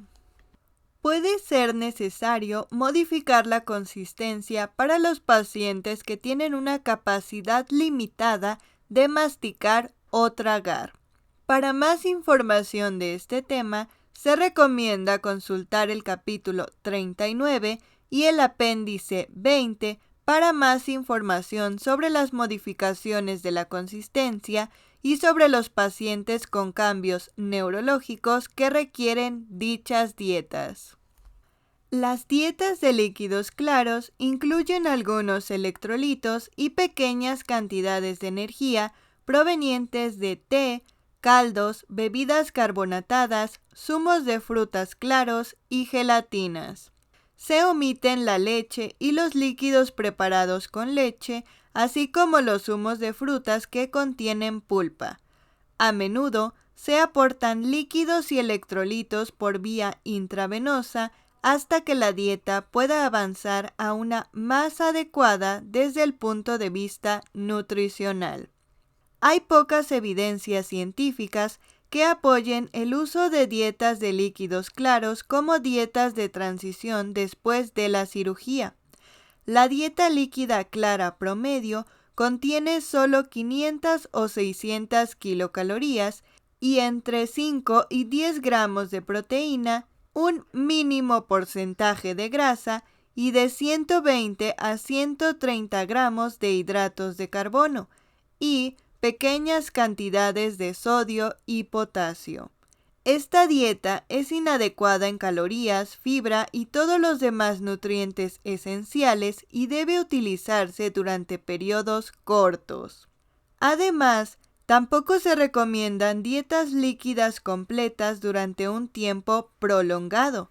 Si es necesario, pueden utilizarse suplementos orales para proporcionar más proteínas y calorías, y se pueden ofrecer líquidos con los cuales tomar medicamentos si es apropiado.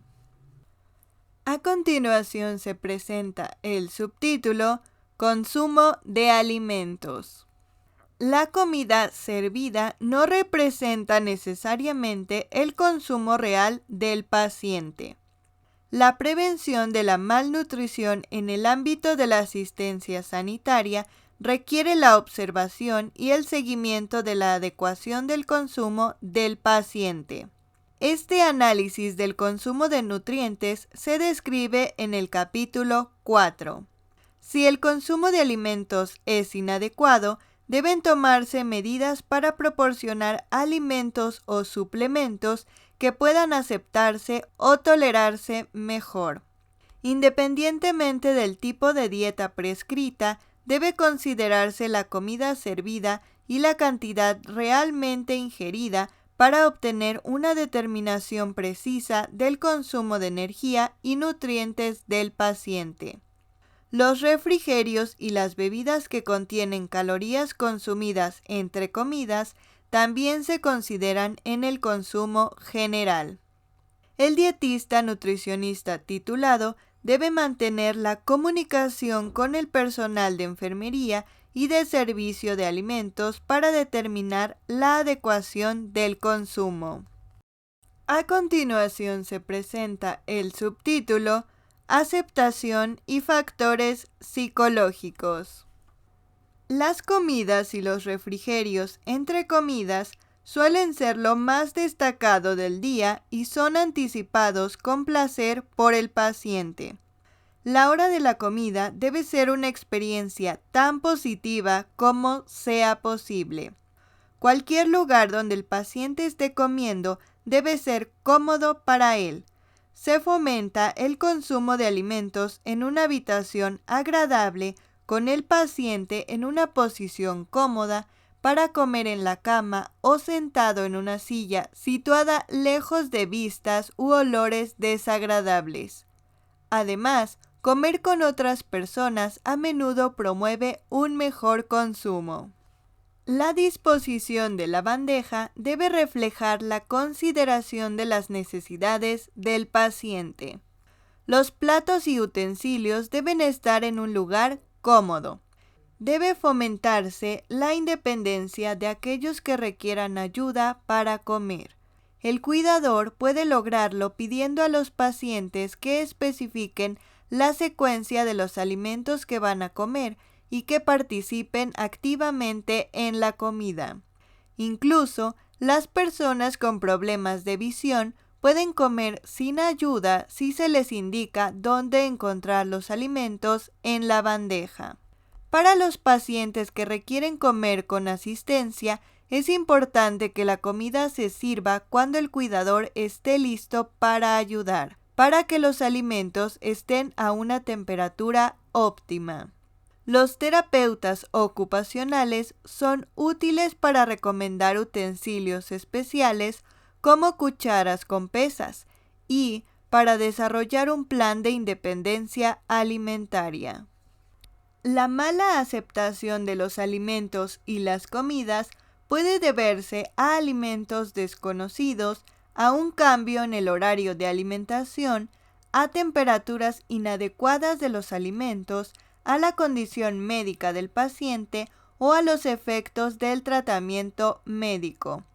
La aceptación de los alimentos mejora cuando se fomenta la selección personal de los menús.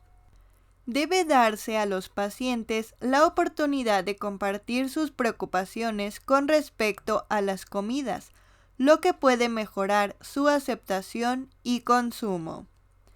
La actitud del cuidador es importante para fomentar la aceptación de una dieta terapéutica. El profesional de enfermería que entiende que la dieta contribuye a la restauración de la salud del paciente comunica esta con convicción mediante acciones, expresiones faciales y buena conversación. Los pacientes que entienden que la dieta es importante para el éxito de su recuperación suelen aceptarla con más ganas. Cuando el paciente debe adherirse a un programa dietético terapéutico indefinidamente, el asesoramiento le ayuda a alcanzar sus objetivos nutricionales. Para más información de este tema, se recomienda consultar el capítulo 13. Debido a que tienen un contacto frecuente con los pacientes, los profesionales y los auxiliares de enfermería desempeñan un papel importante en la aceptación de la asistencia nutricional por parte del paciente. Asegurarse de que el personal de enfermería conozca el plan de asistencia nutricional del paciente puede mejorar enormemente la probabilidad de éxito. A continuación se presenta el subtítulo Intervenciones, Educación y Asesoramiento Nutricional. La educación nutricional es una parte muy importante de la atención que se presta a las personas y a las poblaciones en materia de nutrición. El objetivo de la educación nutricional es ayudar al paciente a adquirir el conocimiento y las habilidades necesarias para hacer cambios, incluida la modificación del comportamiento para facilitar un cambio sostenido. La educación nutricional y los cambios en la dieta pueden dar lugar a muchos beneficios, entre ellos el tratamiento de la enfermedad o de los síntomas, la mejora del estado de salud, la mejora de la calidad de vida y la disminución de los costes de la asistencia médica. A medida que la duración media de las estancias hospitalarias ha disminuido, el papel del dietista de los pacientes hospitalizados en su educación ha cambiado hacia la proporción de una educación breve o de habilidades de supervivencia. Esta educación incluye los tipos de alimentos que deben limitarse, el horario de las comidas y el tamaño de las porciones. Muchos pacientes ahora se trasladan a un centro de rehabilitación para completar su recuperación y reducir el coste de la asistencia. Los dietistas nutricionistas titulados pueden seguirlos por periodos más largos y pueden continuar con el asesoramiento nutricional iniciado en el hospital. El seguimiento del asesoramiento ambulatorio debe fomentarse en el momento de la alta.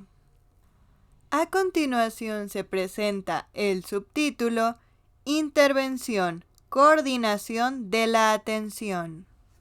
La asistencia nutricional es parte de la planificación de la alta hospitalaria. La educación, el asesoramiento y la movilización de recursos para proporcionar atención domiciliaria y apoyo nutricional se incluyen en el alta. Completar un resumen nutricional de alta para el siguiente cuidador es imperativo para un cuidado óptimo. El registro apropiado para el alta incluye un resumen de los tratamientos nutricionales y los resultados, información pertinente como pesos, valores de laboratorio y consumo dietético, interacciones relevantes entre medicamentos y nutrientes, progreso o pronóstico esperado y recomendaciones para los servicios de seguimiento. Los tipos de tratamiento intentados y fallidos pueden ser una información muy útil.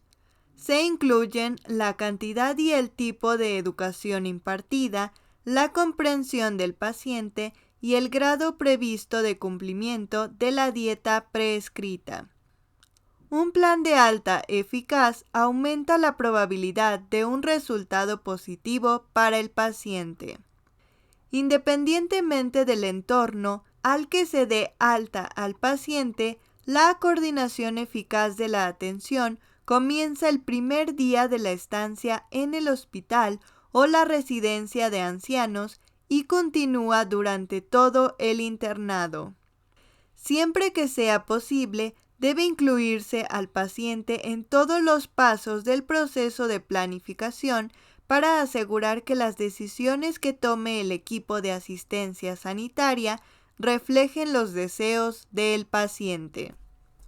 Cuando es necesario, el dietista nutricionista titulado refiere al paciente a otros cuidadores, agencias o programas para el seguimiento de los cuidados o servicios. Por ejemplo, el uso del programa de comidas a domicilio del Older Americans Act Nutrition Program tradicionalmente ha servido a adultos mayores frágiles y confinados a su hogar. Sin embargo, los estudios muestran que los adultos mayores dados de alta recientemente del hospital pueden estar en un alto riesgo nutricional, pero no son referidos a este servicio. Por lo tanto, el dietista nutricionista titulado desempeña un papel esencial en la remisión y la coordinación del seguimiento necesario. A continuación se presenta el título número 5. Nutrición de los enfermos terminales o los pacientes de cuidados paliativos. El mantenimiento de la comodidad y la calidad de vida son los objetivos más típicos de la asistencia nutricional para el paciente con enfermedades terminales. Las restricciones dietéticas rara vez son apropiadas. La asistencia nutricional debe tener en cuenta las estrategias que faciliten el control de los síntomas y el dolor. El reconocimiento de las diversas fases de la muerte, negación, ira, negociación, depresión y aceptación, ayudará al profesional sanitario a entender la respuesta del paciente al apoyo de los alimentos y la nutrición. La decisión sobre cuándo terminar el apoyo vital suele implicar la cuestión de si debe continuarse con la nutrición enteral o parenteral. Con las voluntades anticipadas, el paciente puede aconsejar a la familia y a los miembros del equipo de atención médica sobre sus preferencias individuales con respecto a las cuestiones del final de la vida. Se pueden discutir cuestiones de alimentación e hidratación, como por ejemplo, si se debe iniciar o interrumpir la alimentación por sonda y en qué circunstancias. El apoyo nutricional debe continuar mientras el paciente sea competente para tomar esta decisión o según se especifique en las voluntades anticipadas del paciente. En la demencia avanzada, la incapacidad de comer por vía oral puede conducir a la pérdida de peso. Una alternativa clara y orientada a los objetivos de la alimentación por sonda puede ser la orden de alimentación por comodidad únicamente, para garantizar un plan de alimentación individualizado. Los cuidados paliativos fomentan el alivio de los síntomas físicos, la ansiedad y el miedo mientras se intenta mantener la capacidad del paciente para actuar de forma independiente. Los programas de cuidados paliativos en el hogar permiten que los pacientes con enfermedades terminales se queden en casa y retrasen o eviten el ingreso en el hospital. La calidad de vida es el componente fundamental. De hecho, las personas tienen derecho a solicitar o rechazar la nutrición y la hidratación como tratamiento médico. La intervención del dietista nutricionista titulado puede beneficiar al paciente y a la familia mientras se adaptan a los temas relacionados con la muerte inminente. Las familias que pueden estar acostumbradas a una dieta modificada deben recibir apoyo si se sienten incómodas con la relajación de las restricciones dietéticas. La comunicación continua y las explicaciones a la familia son importantes y útiles. Los dietistas nutricionistas titulados deben trabajar en colaboración para hacer recomendaciones sobre la provisión, la retirada o la retención de la nutrición y la hidratación en casos individuales y servir como miembros activos de los comités de éticas institucionales. El dietista nutricionista titulado, como miembro del equipo de asistencia sanitaria, tiene la responsabilidad de promover el uso de las voluntades anticipadas del paciente individual e identificar sus necesidades nutricionales y de hidratación. La calidad de vida y otras medidas de los resultados comunicadas por el paciente son cada vez más importantes como un enfoque concreto para supervisar la atención centrada en los pacientes. Hasta aquí el capítulo 9.